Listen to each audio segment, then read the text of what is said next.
Okey, Assalamualaikum warahmatullahi wabarakatuh. Pada hari ini kumpulan kami akan membentangkan tentang lukisan skematik bagi rumah banglo dua tingkat.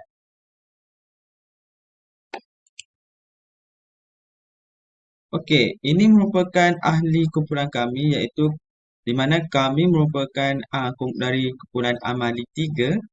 Ini merupakan nama-nama ahli kumpulan kami iaitu Nurul Afikah binti Muhammad Nasir dan saya Ahmad Azwar bin Samsul Bahri dan Nur Nabila binti Ahmad Al-Zahari. Okey, ini merupakan isi kandungan yang akan dibentangkan oleh ahli kumpulan kami iaitu pengenalan, objektif, perpaipan domestik, perpasang, sanitari, sistem air sejuk dan air panas serta kesimpulan. Pada hari ini saya akan menerangkan tentang pengenalan. Okey, lukisan plan dia mengandungi elemen-elemen yang menyatakan dengan jelas segala bentuk ruang selesai sebagai sesuatu reka bentuk bangunan itu. Jadi dalam lukisan plan ni tidak semua pandangan dalam sesuatu lukisan itu diperlukan dalam kerja baik. Jadi dalam kerja baik ni lukisan plan skematik akan dipilih. Jadi lukisan plan skematik ni dia bertujuan untuk menjelaskan segala saiz dan bentuk ruang bagi suatu reka bentuk bangunan yang kebiasaan mengandungi simbol-simbol sebagai panduan. Jadi lukisan plan yang diperlukan adalah berkaitan dengan lukisan skematik bagi sistem sanitari yang mengandungi simbol-simbol. Selain itu, lukisan skematik yang digunakan dalam kerja perpaipan akan menunjukkan bahagian atau lokasi sistem air panas dan sistem air sejuk dalam sesuatu bangunan. Assalamualaikum warahmatullahi wabarakatuh. Nama saya Nurul Afikah binti Muhammad Nasir, CP 180013.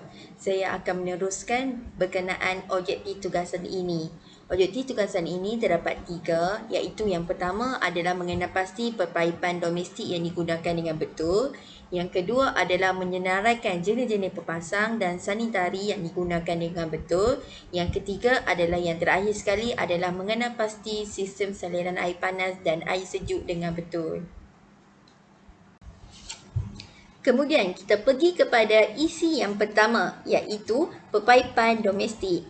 Perpaipan domestik yang digunakan pada rumah banglo dua tingkat ini menggunakan dua jenis sistem, iaitu yang pertama adalah sistem bekalan air terus, yang kedua adalah sistem bekalan air tidak terus. Sistem bekalan air terus yang digunakan rumah banglo dua tingkat ini adalah bekalan air yang disalurkan secara terus dari meter melalui paip perkhidmatan ke kelengkapan sanitari dan seterusnya dibawa ke tangki simpanan air. Kelengkapan sanitari yang dimasukkan ini adalah sinki di bahagian dapur. Manakala sistem bekalan air tidak terus yang digunakan rumah banglo dua tingkat ini iaitu air daripada tangki simpanan disalurkan ke kelengkapan sanitari melalui paip agihan kepada kelengkapan perpaipan. Kelengkapan perpaipan yang dimasukkan ini adalah sinki cuci tangan, tap mandian, pancuran air mandi, pilih paip dan tanda cangkung atau duduk. Bismillahirrahmanirrahim. Saya Nur Nabila binti Ahmad Azhari. Okey, saya akan meneruskan pembentangan iaitu mengenai jenis-jenis paip yang terdapat dalam lukisan skematik. Paip-paip yang pertama adalah paip perhubungan iaitu paip yang dihubungkan dengan meter air dengan menggunakan paip daripada besi bergalvani. Ianya menggunakan jenis HDPE polypipe. Yang kedua adalah paip perkhidmatan di mana ianya menghubungkan daripada meter air terus kepada tangki simpanan air dan juga sinki. Ianya menggunakan jenis HDPE polypipe. Yang ketiga adalah paip limpah di mana ianya menyalurkan limpahan air daripada tangki simpanan jika injak berbola yang mengawal air tidak berfungsi. Ianya menggunakan daripada jenis UPVC pipe. Seterusnya yang keempat adalah paip cuci di mana ianya mengeluarkan air yang kotor daripada tangki simpanan air semasa kerja mencuci tangki. Ianya menggunakan jenis paip UPVC. Yang terakhir adalah paip agihan di mana ianya mengagihkan saluran air daripada tangki simpanan air kepada kelengkapan bilik air seperti sinki dan juga alat mandian hujan. Ianya menggunakan jenis PVC pipe. Okey, seterusnya saya akan menerangkan tentang perpasang yang terdapat dalam rumah banglo dua tingkat yang kami pilih. Dalam lukisan perpaipan rumah banglo 2 tingkat yang digunakan, simbol-simbol yang terdapat dalam lukisan ni dia akan mewakili alat perpasan yang digunakan. Kesemua simbol-simbol tersebut adalah berdasarkan piawaian antarabangsa dan digunakan pakai oleh kebanyakan negara lain. Selain daripada menggambarkan aksesori, simbol-simbol juga digunakan untuk menggambarkan maklumat-maklumat lain seperti jenis pepasang dan kedudukan arah pepasang. Jadi ini merupakan jenis pepasang yang terlibatlah dalam rumah banglo dekat ini, iaitu pepasang bagi paip high density polyethylene, pepasang bagi paip polyvinyl chloride, dan pepasang bagi paip jenis cuprum. Okey, yang pertama adalah pepasang bagi paip HDPE atau paip poli lah. Okey, dalam paip adalah pepasang dalam lukisan skematik yang kami pilih, terdapat dua jenis pepasang yang dikenal pasti, iaitu elbow 90 degree dan juga T-equal, di mana dia menghubungkan paip-paip lah. Seperti yang kita tengok, dan berikut merupakan kedudukan bagi pepasang. Kalau kita tengok nombor 1, nombor 2 dan 3, 4. Ini merupakan kedudukan bagi elbow 90 degree yang terdapat dalam lukisan skematik. Dan seterusnya adalah nombor 5 dan 6. Ini merupakan pepasang jenis T-equal, dan ini merupakan simbol yang terdapat di dalam lukisan skematik yang dipilih. Okey, seterusnya adalah pepasang bagi paip jenis PVC. Okey, dalam pepasang paip PVC ini mempunyai ada 5 pepasang yang dikenal pasti, iaitu velvet socket, pouched socket, elbow 90 degree, T-equal dan juga 4-way connector. Okey, untuk velvet socket ni, ini adalah simbolnya. Dan dia sama ya, simbol untuk velvet socket dan pouched socket. Okey, untuk nombor 3, 4 dan 5 ini merupakan elbow 90 degree dan ini merupakan kedudukan yang terdapat dalam lukisan skematik. Dan nombor 6 dan 7 ini merupakan T-equal, di mana terdapat dua jenis simbol ataupun kedudukan yang terdapat dalam jenis T-equal ni yang terdapat dalam lukisan, dan akhir sekali adalah 4-way connector. Okey, seterusnya adalah pepasang bagi paip cuprum. Seperti yang kita tahu, paip cuprum ni disesuaikan untuk sistem air panas dan juga sistem air sejuk.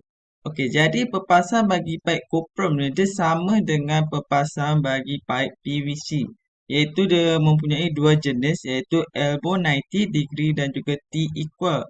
Okey, kalau dilihat berdasarkan ini, pada nombor 1, 2, 3, 4 dan 5 ini merupakan kedudukan pepasang jenis elbow 90 degree yang terdapat dalam lukisan. Dan T-equal ini merupakan pepasang bagi paip cuprum yang terdapat dalam lukisan skematik. Okey, seterusnya saya sambung dengan sistem sanitari. Sistem sanitari merupakan sistem yang merangkumi peralatan kebersihan dan sistem paip kebersihan di dalam sesebuah bangunan. Mengikut Peraturan Bangunan 1985, sanitari merupakan pengumpulan air basuhan dan bahan-bahan kotoran dari bangunan untuk tujuan penghapusan yang terdiri daripada kelengkapan seperti paip saluran, ruang pemeriksaan dan juga tangki penghapus. Seterusnya, mari kita lihat simbol sanitari yang terlibat pada rumah banglo 2 tingkat ini. Terdapat 16 simbol sanitari yang terlibat pada plan bangunan rumah 2 tingkat ini, iaitu yang pertama adalah tanah duduk WC, pili T, floor trap FT, shower SH, besin, twin basin, single basin, tangki simpanan air, kunci paip, meter air, lockable valve, pemanas air, garisan paip air sejuk, garisan paip air panas, ball valve dan juga guli trap.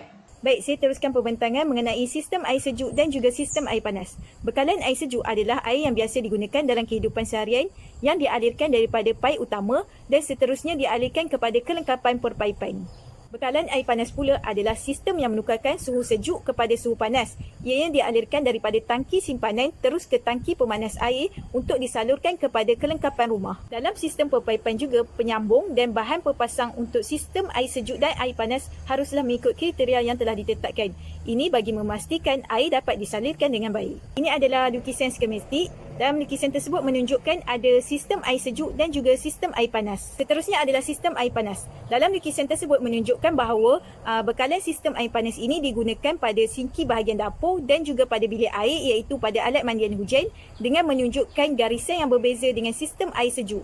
Air panas ini biasanya digunakan untuk mencuci, memasak, mandi dan sebagainya. Sistem bekalan air panas ini sesuai digunakan pada semua keadaan dan tempat kerana penggunaannya tidak terhad, dan ianya bergantung kepada keperluan kerana saiznya yang berbeza-beza. Terusnya, dalam lukisan skematik ini menunjukkan aliran sistem air panas di bahagian bilik air yang disalurkan kepada alat mandian hujan dan pada bahagian sinki dapur. Terusnya adalah sistem air sejuk. Dalam lukisan tersebut menunjukkan bahawa bekalan sistem air sejuk ini digunakan pada semua bahagian dapur, iaitu pada sinki, dan pada semua bahagian di bilik air, iaitu pada pili, pada sinki, pada alat mandian hujan dan juga pada tandas. Air sejuk ini biasanya digunakan untuk memasak, minum dan juga melakukan kerja-kerja seharian. Baik, dalam lukisan skematik ini ada menunjukkan sistem aliran air sejuk pada bahagian bilik air dan juga pada sinki di bahagian dapur. Seterusnya adalah kesimpulan bagi tugasan ini. Para pelajar dapat mengenal pasti mengenai sistem perpaipan domestik dan juga dapat mengenal pasti jenis-jenis pepasang serta sanitari yang digunakan. Pelajar juga dapat mengenal pasti mengenai sistem bekalan air sejuk dan juga sistem bekalan air panas. Selain itu, pelajar juga dapat mengenal pasti mengenai lukisan perpaipan dengan lebih teliti seperti simbol yang terdapat pada lukisan tersebut. Contohnya adalah simbol jenis pepasang ataupun penyambung untuk paip, dan mengenai simbol perkakas sanitari. Dan yang terakhir, pelajar dapat mempelajari bagaimana untuk membaca lukisan perpaipan daripada lukisan plan hinggalah pada lukisan skematik perpaipan domestik.